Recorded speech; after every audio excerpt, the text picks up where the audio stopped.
Good morning, everyone. Thank you very much for joining. We're going to continue today our journey with the Allah Salesforce. We're going to continue our growth journey with Trailhead, understanding more about Salesforce platform. I believe we covered a lot of great things together so far, going through different modules from the beginning, understanding what Trailhead is about, Salesforce is about, and then we started to evolve to put the goals, understanding different career paths and different roles within Salesforce ecosystem, understanding how to create a playground and how to start putting the experience we are building together in action, understanding the platform and the platform basic and how the platform is evolving over time, reaching now to the data cloud and AI era of AI and agents and prompt. And we covered a lot of like high level understanding for such concepts. Today, we're gonna step back to the basics, to the data modeling of core Salesforce. We touched briefly in the Salesforce CRM and Salesforce platform basic, but it's the time now to go through the data modeling module. So if you have Trailhead, please follow up with me. So our goal at some point to reach Ranger together. And if Yalla Salesforce did it in a couple hours, you absolutely can do it as well.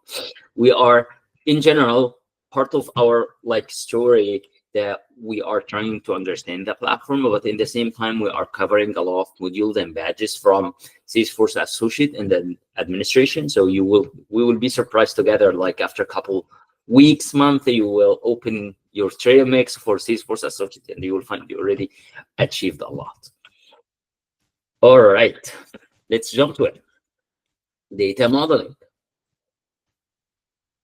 Okay, so in here, we were talking about Dreamhouse as a real estate agency, and they have their Salesforce instance where they have the brokers and they have their customers accessing different properties, doing apply some filters, and we installed a package, if you remember last session, which showing us how Salesforce and those different components play a role together in order to make Dreamhouse business problems easy for their employees and for their customers and for agents.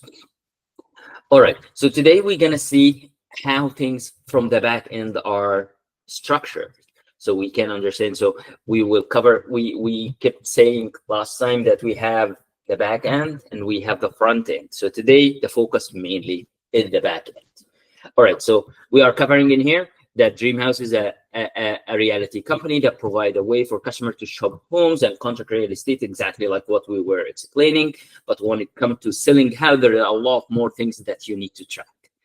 Salesforce doesn't include a standard way to track properties. We discussed before that when we purchase Salesforce, it comes with some standard functionality, like what we were talking about, like sales app and service app. And within the sales app, we have the opportunity lifecycle. And within the service, we have the case management capabilities.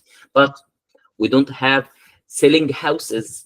And if we need to track the house and the price and bedrooms and bathrooms and so on, we don't have it like part of the standard license. All right, so if they have this business problem and they need to build the data model that's gonna support that. Data model, again, is like just the place when we are typing in any details for the account, we save it, we store it somewhere.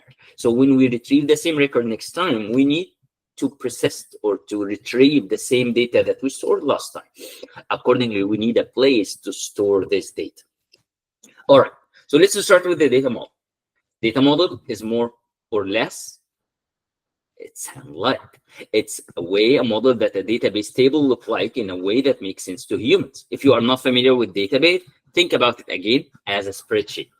We talked about this spreadsheet idea because everyone is familiar with the spreadsheet. So a sheet is like a table in a database management systems.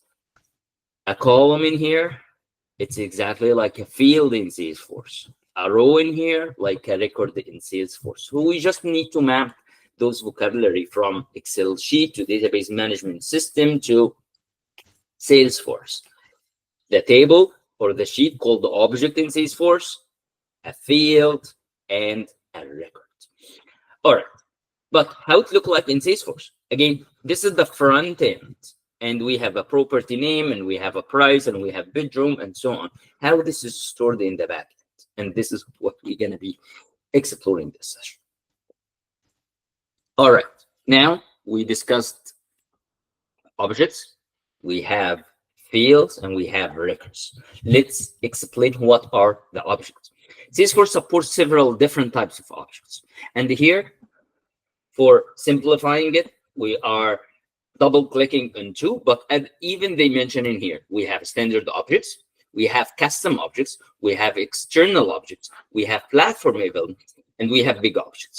So standard objects is anything come with Salesforce out of the box. So I have an account, I have a contact. I didn't customize anything to have an account or contact.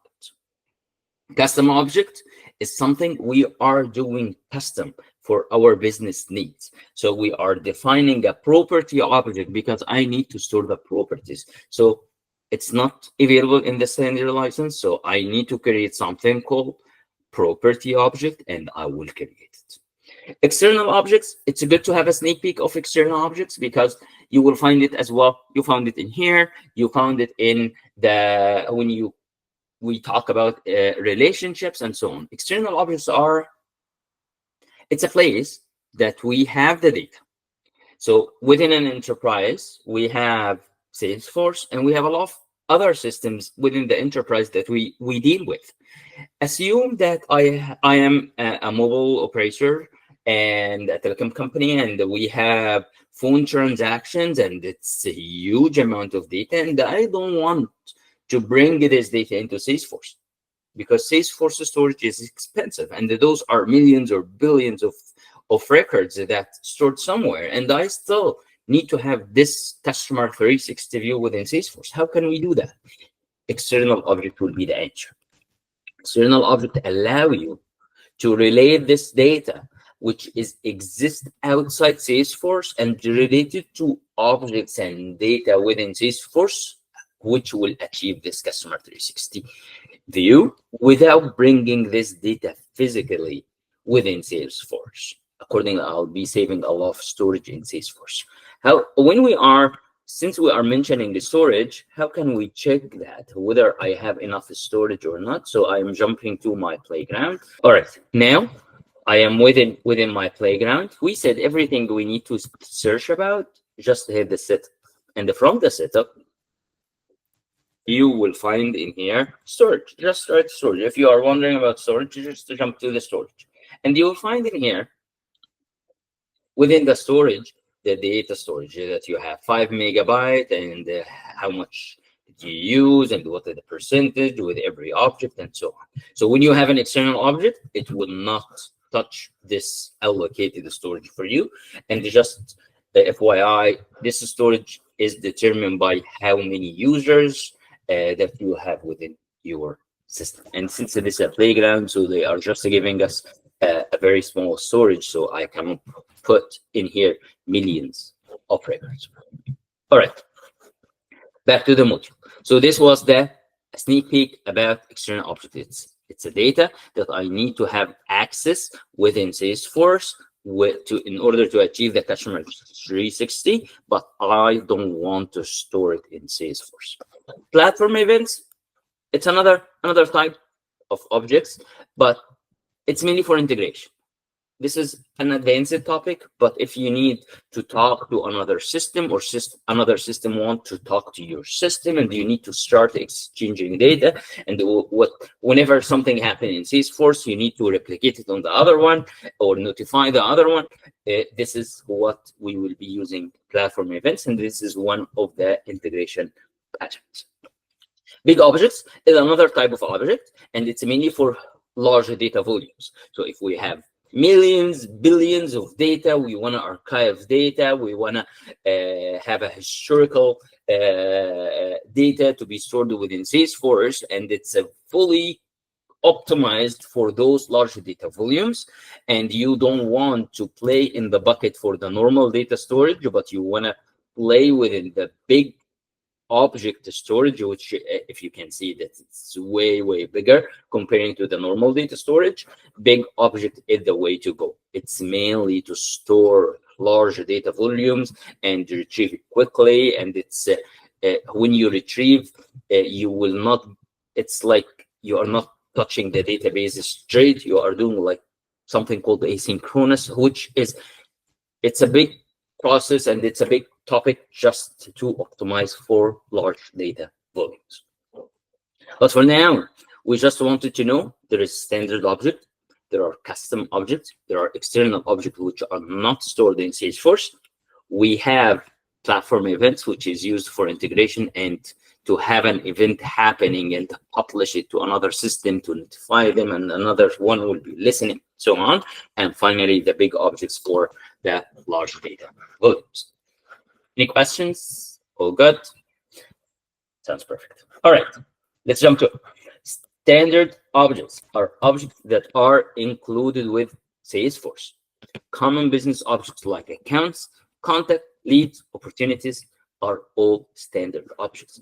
And as we touched last time as well, we will go for the object manager. This is where we will be seeing all the objects, creating a new objects, and so on, and we will be doing the task together. But for now, anything that doesn't have __C means it's standard objects. If we scroll down and we started to create, and we're gonna create together, if you find __C within the name, that means it's a custom object. Custom objects are objects that create to store information that's specific to your company. It's tailored for your business needs or industry. For DreamHouse, so D'Angelo wants to build a custom property object that store information about the home his company is selling. All right. Objects are containers for your information, but they are also give you special functionality. For example, when you create a custom object, and this is the beauty of Salesforce platform. So usually we develop back end, and then we go for developing the front end. And if we need some APIs to make it accessible for other functionalities or for other systems, as we discussed before, we need to build those APIs. But all of that comes within Salesforce platform itself. What I mean by that, when I create a new custom object, you have already the interface for it. When you build any new field, you have the option to add it to the layout and the page. So if I am already in the account or another custom object in the future, which we're gonna create, Salesforce automatically will create a page like this for us.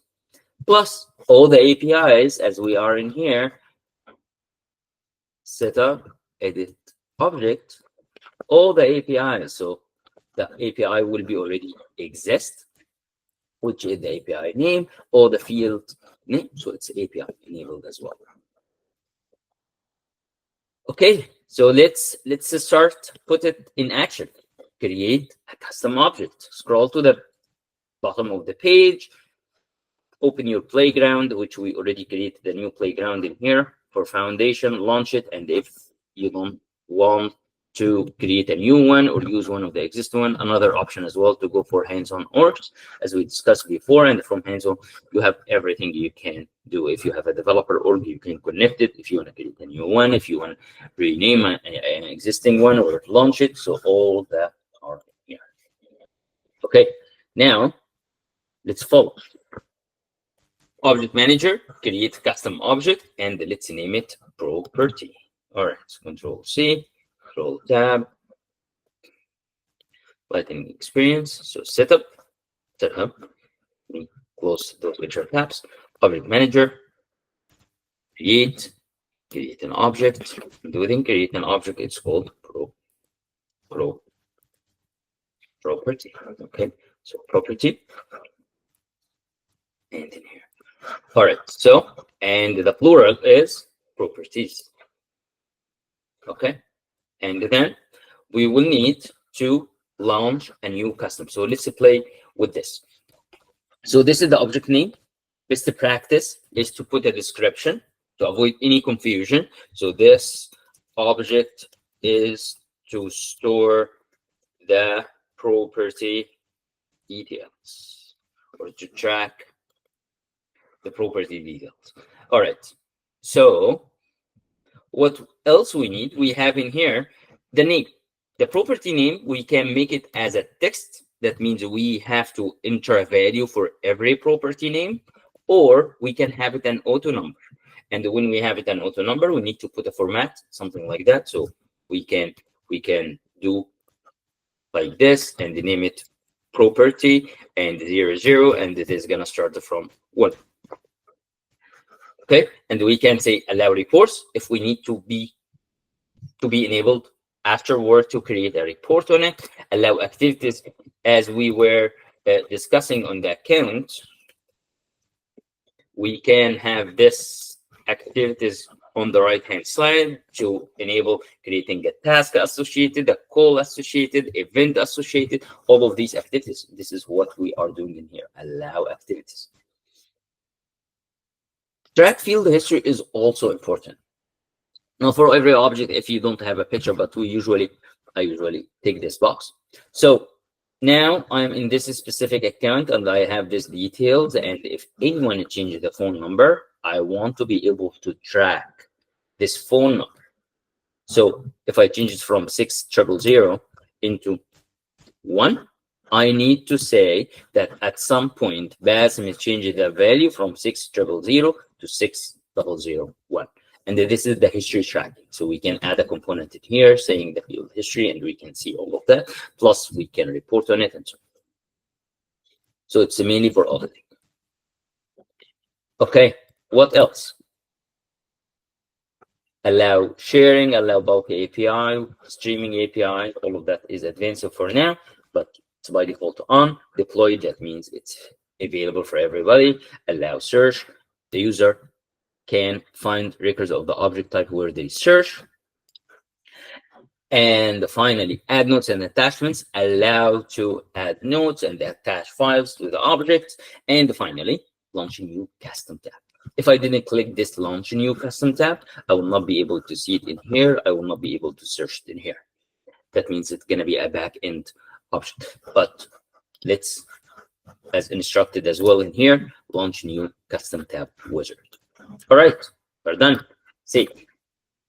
Now I have an object. Now we are going to the tab. All of what you need to do, select the style. So we will do building since it's proper. And hit next. For now, it's going to be visible for all profiles, and we will have another session just discuss in more detail what are the profiles. Hit next. Include tab for all the apps. So we, as we discussed before, we have all of these apps. Do we need to have this tab in all apps? Ideally, no, but it has to be in the Dream House app. But if we need it for all, now this is your opportunity to check or uncheck. Now we have the object, we have the description, we have all of these checkboxes. It's deployed, and we have the API name. And if you notice that you have the __C, means it is a custom option. Get to know some fields. All right. Now, without us doing anything, you will be able to see that we have a couple of standard fields. And how did we know it's a standard? Because you don't have __C. So this is by default, it's in every Salesforce object. Name, either a text or an auto number as we specified. Created by, who created that record. Last modified by, who last modified that record. And we have created date and last modified date. And then the owner. Owner is special. Later on, we're going to discuss what record ownership is and who can see which records in Salesforce. And it's a big topic, but for now, we can change the normal accessibility for the records. So if I want to have this record, we have confidential data and we don't need everybody to see it, we have this option. But if we restrict it, will the user who created that record will be able to access it? The answer is yes. Why? Because we have this owner ID, which will be storing the user ID who created that record. So by default, created by ID equals owner ID.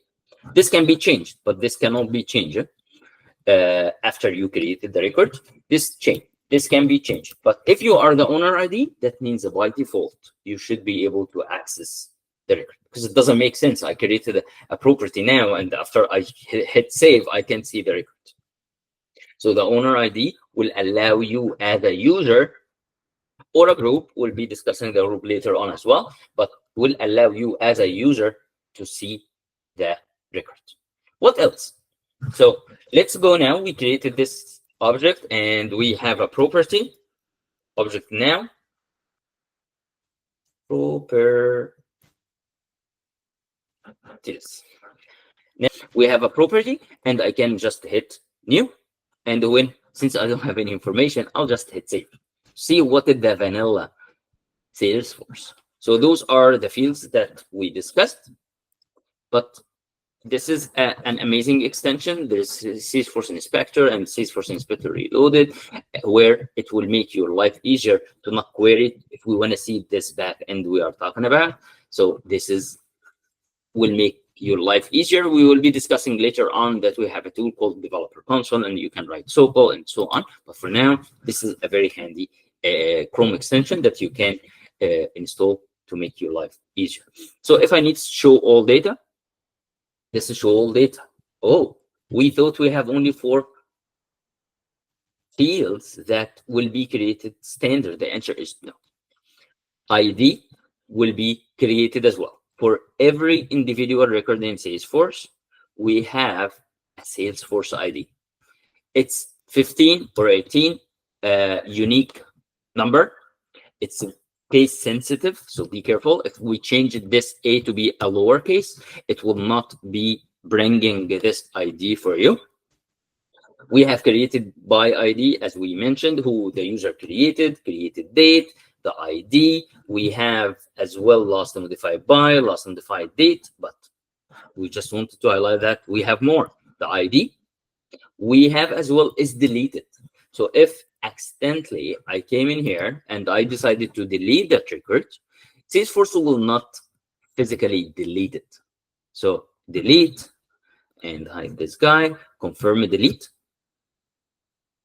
Okay, so I deleted the record. Accordingly, if I went in here and said properties again, I will not be able to see it. Let me refresh the screen. So let me go to the properties. Now, if I said all, nothing. It's gone. Where it went? It went to the recycle bin.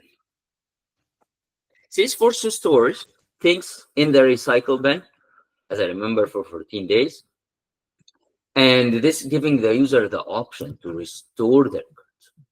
Okay, and when it's deleted, accordingly, in order to enable this, it will not be physically deleted. This record will not be gone. It's still stored in Salesforce, but this is deleted became true. That means what we name it in the technology side, it's a logical delete, not physical delete. You have the option to physical delete using different permissions and different technologies and so on.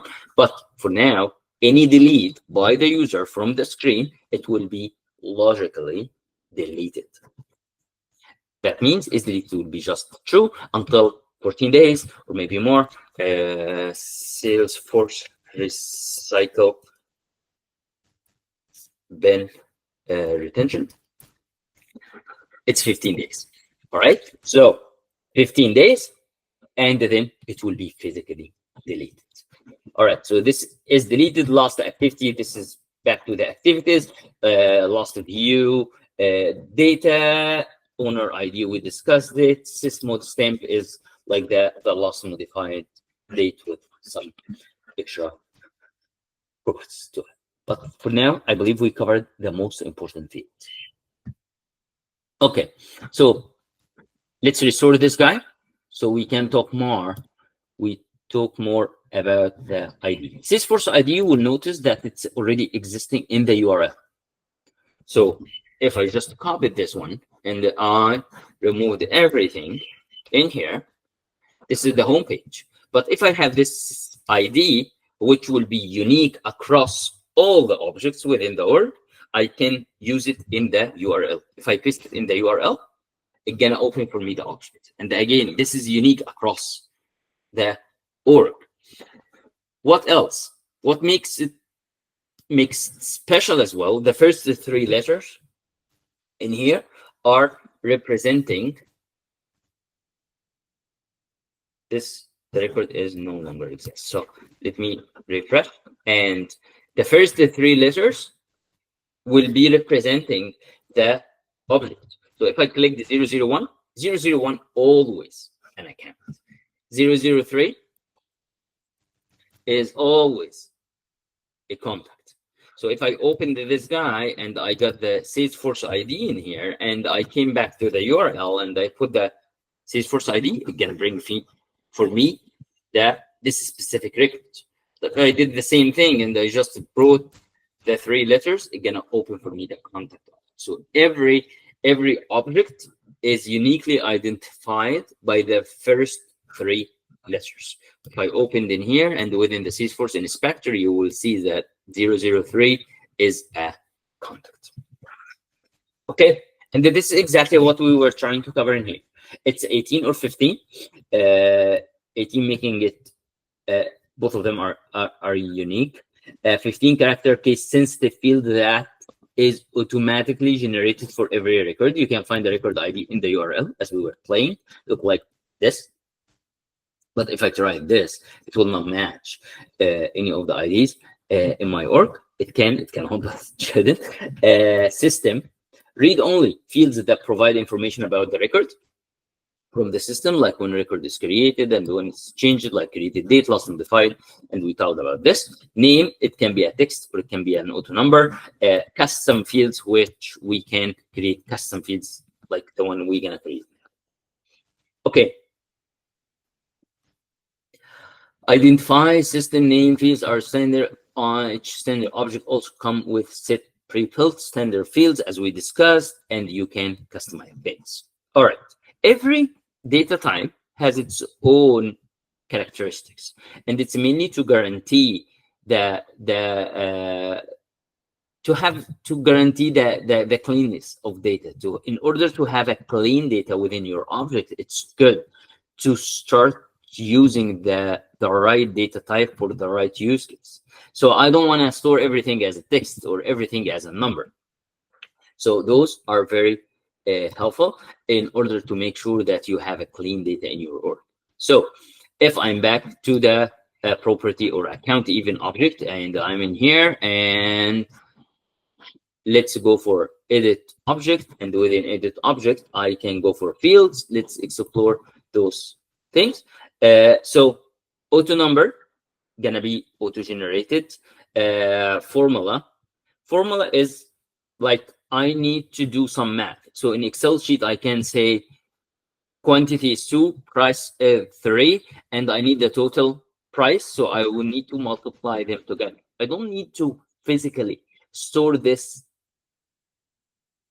output in a field, and I don't need to have an automation to multiply them together. So formula field will be doing that magic for us. It's a read-only field that delivers its value from a formula expression you define, and it doesn't store this data physically within the object. It's just like a reference, exactly like what we do in the Excel sheet, if you are familiar with Excel. Roll-up summary, we will be discussing this when we start exploring different objects, but checkbox, it's true or false. Currency, if you want to store an amount or a currency. Date time, if you need to add the timestamp for it. If you have an email, don't put it as a text. Put it as an email, because it will check for you the formatting. If it has @ it doesn't have @ and following the email formatting. Same thing for the phone number, and then the URL, the time, and so on. You have a text, And you have text area as well, long, which will be allowing you, instead of 255 to 131, text area rich. It's like you can allow the whatever you are entering to be formatted, having it bold, having it big, and so on. So it's stored in the backend as an HTML, so you can format the text encrypted, that you will encrypt the data because it has some sensitive data. So those are like different data types that Salesforce is making it available for us. So we have a checkbox. We talked about yes, no, date or date time. You have the formula, which will automatically calculate things for you. All right. Any questions? Let's create a custom field. All right. So we'll go again for the property. Where is the property? So let's follow setup. And I'll go for object manager, and I'll go here for the property object, and within the property object field relationship, and I'm gonna create new. And from new, I need to create a new field, and it's of type currency. That means I need to store the price. So I'll take the description in here and I'll put it in here. So where is the currency? Here we go. The currency. Next, field label, I copied the description, and the field label will be the price. And it's 18. This is the description. And while I am creating a new field, I need to store the description. The help text as well. It's like when you hover over the field, you'll be able to see what this field is about. And then you can specify required or not. So if you will need a price for every property, you will hit it required. Accordingly, when the user try to save a record for the properties without entering the price, it will stop the user to enter it, and it will have a small red asterisk in it to force or to inform you that this is a required field. Default value you can set like it's always 0, or it's always 1, or it's always 5, or you can even build a formula in here. Okay, so checkbox required, and next save. All right, so next is it visible for everyone in the organization? The answer is yes, and we will be discussing again the field level security and all of these good stuff. This is what we were talking about. By default, Salesforce will add it to the layout. So I will hit save. Now I have a new custom field called the price stored in the organization. Now, in here, when I go back, say open for me properties, and from properties, and I open my property, I have the price. And if I want to create a new property from here, now I will have the price, and it's defaulted to the 0 we mentioned. Save. Now I have the price as a currency. Awesome.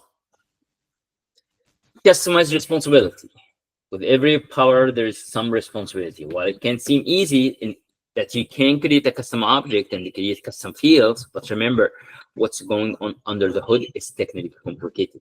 So don't overuse custom objects and custom fields. If you can achieve it with a standard, go for standard. Be thoughtful about names, because this is usually makes a big confusion. I cannot have property object 1 and property object number 2. Just name it something else and have a clear description in order to avoid the confusion and data consistency. Help out your user with careful naming. Your user might not always be clear, so put a description as we mentioned, put help text and so on. Require field when necessary. So in order to avoid any data gaps, make sure if it's required, it's required. Any questions? So far so good? Lovely.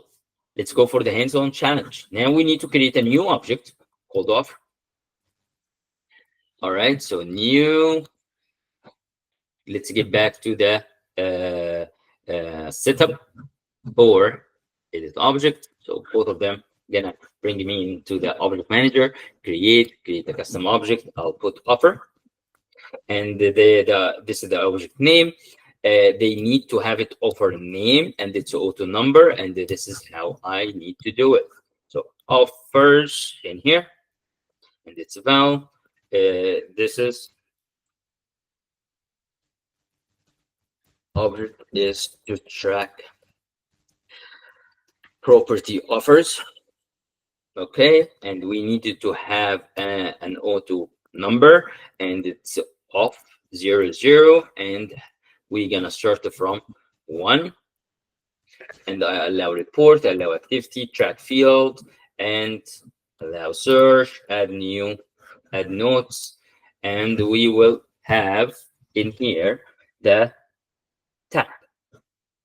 Okay, now save, invalid data review all error message. Okay, yes, once I did this, I thought I already did one, and save.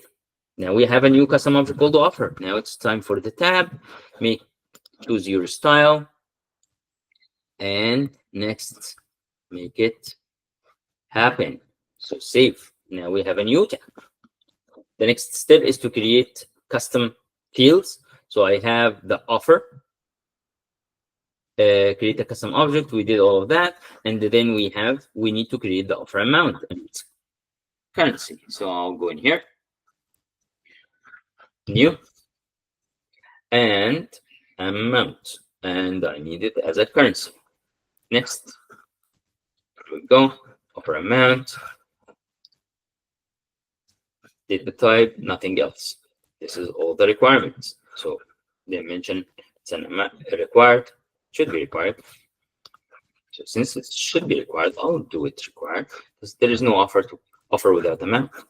Next, and save a new because I have another one called target date, target close date, and the data type required is the date, and I will hit next, and I'll put it in here. This is the target close date, and again, there's no offer without target close date, and next, and save. Now we have the offer object is available for us, and let's check that we made it.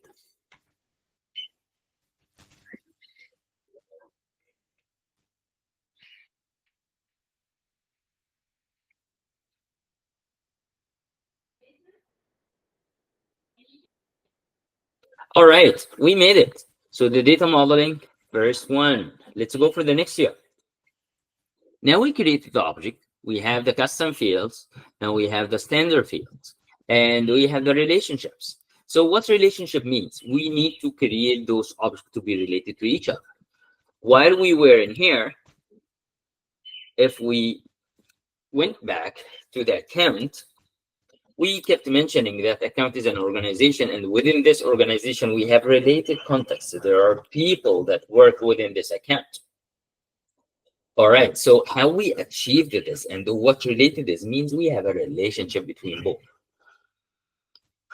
Okay, so it's time to take it to the next level. Think about standard object like account. If C-Strap, they have probably been talking to a few people on that account company. They have probably made contacts like executives, IT managers, which are contacts related to this specific account. Account to contact relationship is an example of this standard relationship in Salesforce. It's exactly like objects and fields. You can build a custom relationship. So account and contact is by default exists. So if I went in here and said edit object, and within the edit object, I said field and relationships, and within the contact,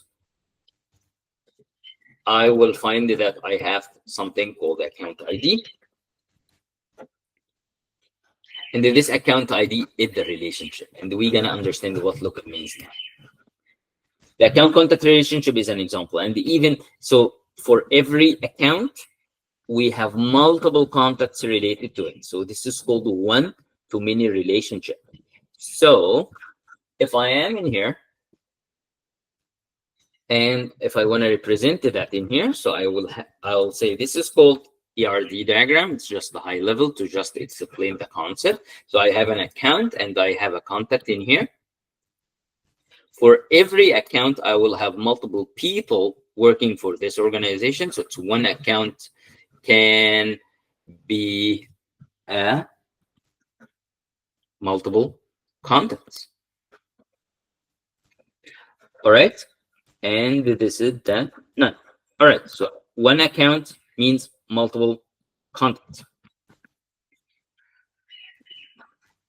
But I might have as well, if I have this account, have multiple people, and those people will be in different accounts. So how can I do that? This is what we name it a many-to-many relationship. That's why in Salesforce, we have another object called account contact relation, ACR. So ACR is like which break, which we name it as a junction object. If I need to have a many-to-many relationship, so the account can be referenced for many contacts, and the contact can be part of many accounts, this is how it will be look like. So in here, there's going to be a mini relationship, and the same thing for here is going to be a mini relationship. So this is how it will look like. And we have a good tool in Salesforce that showing us this, and we're going to explore it in the next year. But this is how we relate things together in Salesforce. Lookup relationship and the master detail relationships. What are the different? There are many differences. First is it required or it's an optional relationship?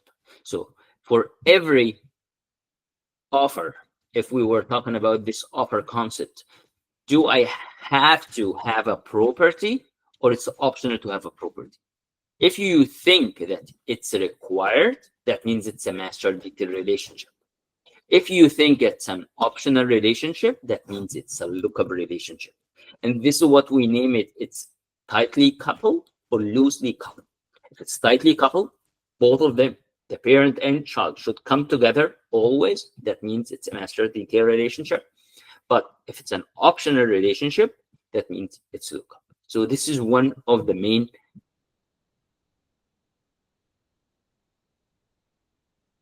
What else? If it's tightly coupled, master detail, accordingly, if I deleted the parent, all the children gonna be deleted automatically. So this is a master detail relationship. Lookup relationship, you have the option to say, no, keep it orphan records. I can have a contact without that count. Because when we went to the contact, we found it's lookup. So it's lookup means it's an optional thing. So if I went in here and let's say I need to have a contact, and even without mentioning any account, that's possible because the relationship is a lookup, correct? All right, so here, all of what I need, I just need the name. So I'll put my name and I'll hit save without any other details. Account is empty because it's a lookup relationship. And this is what lookup relationship is allowing us to do. So we talked about tightly coupled, loosely coupled, cascade delete. If I deleted the parent, all the children will be deleted as well. Another thing is what we name it technically sharing, but non-technically, who will be able to see those child records. For the master detail, if you have access to the parent, you will be able to see all the children. So let's put it in action in here. Now we were talking about property, and I have offer. For every property, I have multiple offers, and this is in. It's logical to be a master detail relationship because it doesn't make sense to have orphan offers without property. Accordingly, if I deleted the property, offers will be deleted. And if it's a master detail relationship, if I see the property, I will be able to see all the offers associated to it. Okay? All right. What else? There are some data types that will not be enabled unless it's a master detail, like roll-up summary. Roll-up summary is if I need to know how many offers for this property, and I need to have a field in here saying 3. This is a match. That means it's a roll-up summary field. I don't need to do all of this math and automation to roll up into the parent object. I just need to roll it up accordingly. In order to enable having a roll-up summary, that means it has to be a master detail relationship. One of the other differences as well, that if you are on the standard object's point of view and this standard object needs to be a child, it cannot be a master detail. It has to be a lookup. So if I went to the contact and I said new relationship, I will not be able to see master detail in here. But if I'm in the offer and I said new, I will be able to see the master detail in here. And since I don't have any master details yet, the roll-up summary is not enabled. And you will see in here, you cannot create this type of field unless it's a master detail relationship. External lookup relationship. This is another type of relationship. So when you need to relate it to an external object, when there's a relationship with an external object, as we explained, part of external object, this is the way to go. I found that this great resource is helpful to put all of these differences in a table. Loosely coupled, strongly typed. Roll-up summary not enabled, roll-up summary enabled. Parent record is required or not required. So here in the lookup, not required, in the master detail is required. In here, since it's an optional, you can have the option to put it on the layout or not. But in here, master detail is a must. So you need to have it in, it has to be accessible. Standard object, as we mentioned in the contact, I can have a lookup relationship, but I cannot have it a master detail. Ownership and who can see what. Here you will be able to see it. Here you might not. You can have a child in the lookup. You can have a child without a parent. In the detail, in the master detail, you need to have both. In order to have a child, you need to have a parent. Here 40, here 2. How many relationships? You can have up to 40 lookups, and here 2. And here no cascade delete and cascade delete. That means if I delete the master, the detail will be deleted in the lookup relationship is no.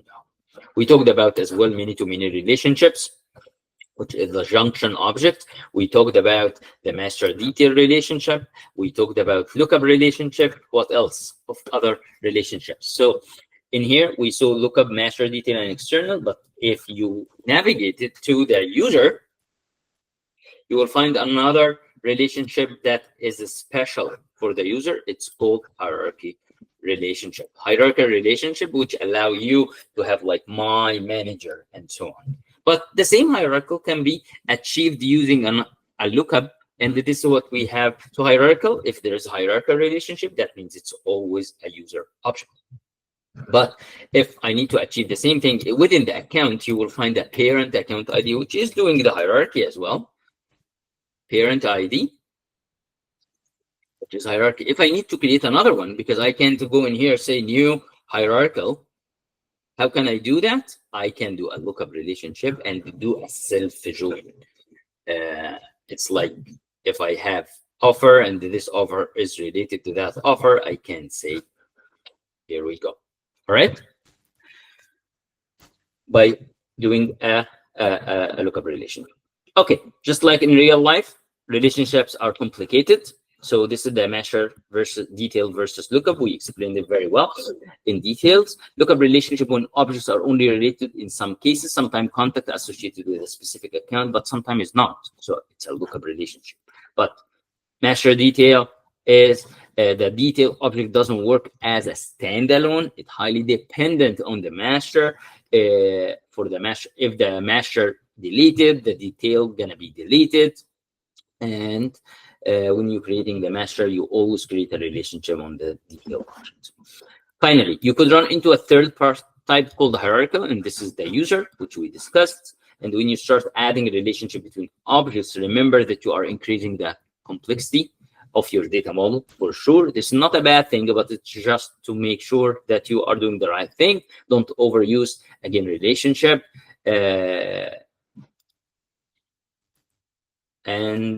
That's awesome.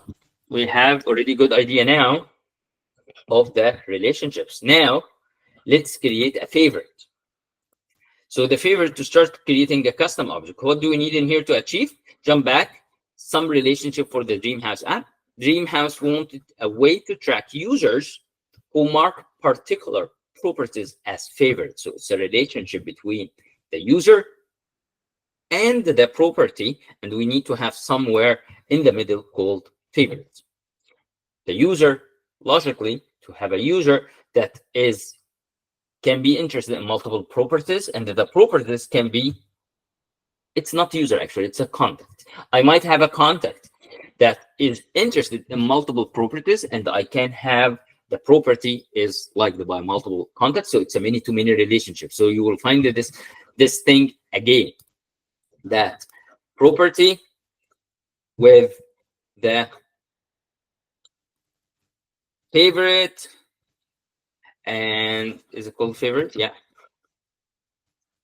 With favorite, and I have here the contact. For every contact, I have multiple favorites, and for the property, I have multiple favorites. All right, so in here. Okay, and it's exactly the same thing for the offer. I can have for the same property multiple offers from different contacts, and I can have,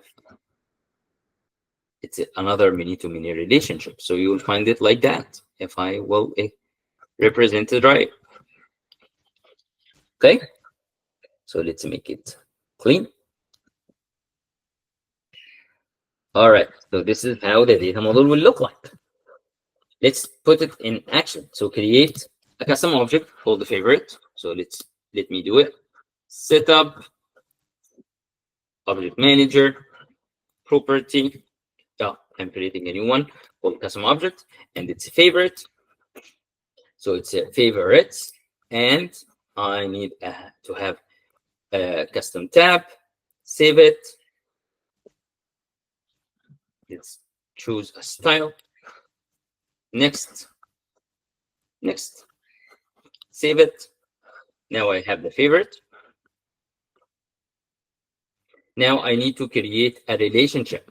So from setup, object manager, favorite, I'll go to create a new lookup relationship for the contact. However, it should be any favorite. It needs to have a contact as required. So I think it's a master detail, but here they are suggesting to create it as a lookup. So I'll go in here, new, and I will say I need to have a lookup relationship with who, an extension. I will create it with the contact. Here we go. And I'll say next. Contact. The field name is contact. This is to represent a contact. And I have the option to make it required as well. But I will not do that. So next, and save.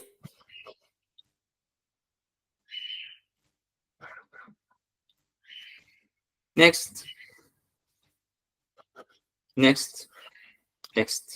Save and new, because as we mentioned in here that I need to have this favorite to be related to a contact and the property, but they need here the property to be a master detail. So I cannot have a favorite without having a property. So I will go in here within the favorite object, and I'll create another master detail, and now it's related to the property object, and I will hit next, and I will say this is the field name, and I will hit next, and I will hit next, and I will hit next. Save. Now I have two relationships, one with the contact lookup, and I have another one with the property. All right, any questions? I hope this is clear. I need to do exactly the same thing, but with the we already created the property object. Now we created the offer object as well. We need to do exactly the same relationship. I need to create a master detail with the property and another lookup with the contact. So let's replicate it. So I'll go in here and I will go for the offer. And within the offer, I will go for fields and relationships, new, and I will create a master detail with the property object.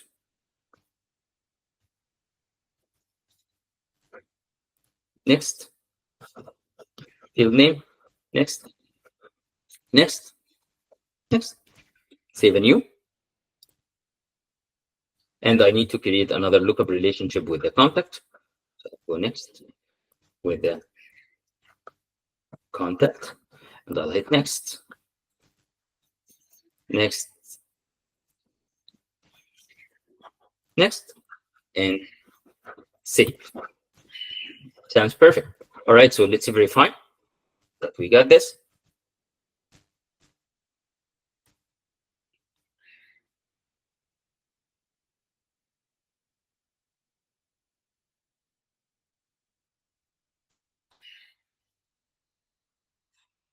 Woohoo! We did the second unit. Last topic, and it's gonna be quick. So this is the architect who is putting this diagram together. But if I need to see it in Salesforce, after the fact, I created those records and I want to see this in Salesforce. How can I do that? I'll go to the setup and I'll go for schema builder. Schema builder is like this canvas, which is showing me all the objects. You can clear all from here. Let's have the same one, account, and I will have a contact, and let's have the offer, and let's have the property, and finally I have the favorite. Now they are all over the place, as you can see. So you can auto layout, you're gonna bring them together, and this is what you can see. So exactly the same thing, which is account, contact to favorite, property to favorite, contact to offer, property. And we have different coloring in here. This is master detail, this is a lookup, and the account to contact, and this is the hierarchical relationship. So this is showing this. What else this can does? I can go in here and create a new custom object. So rather than going to the object manager and so on, I can create a custom object in here. And after I create the custom object, I can drag fields in here as well. So let's go through it. Schema builder, we can see auto layout, we can clear as we were explaining. Now we need to create a new object by navigating. We navigated to the element rather than the object. The object are the existing, element is the new one that you can have an object, new object. So let's do it. Create, click object and drag into the canvas and just hit save.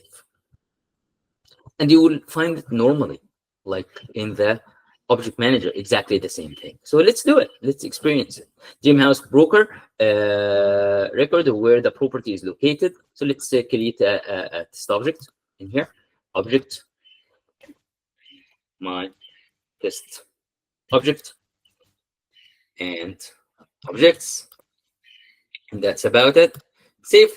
Now I have a new object. And what I need to do, we need to have a street address where Dreamhouse often visit properties with their client. They want to see a property record where the property is located. The user use the schema builder to add a street address field to the property object. And this is going to be a text area. So if I back in here within the property, I need to add a text area. So where is the text area? This is the text area. I'll just drag it to the property. And what I gonna name it? I gonna name it street address. And just to make it required. So in here, I make it required, save. And if I went back to the object manager, to the property object, I will be able to see it in here. Let's verify.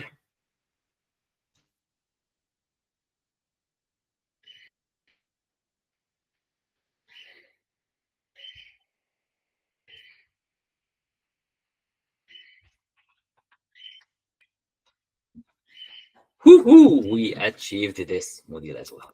All right. We covered a lot of great content today. Thank you very much for joining.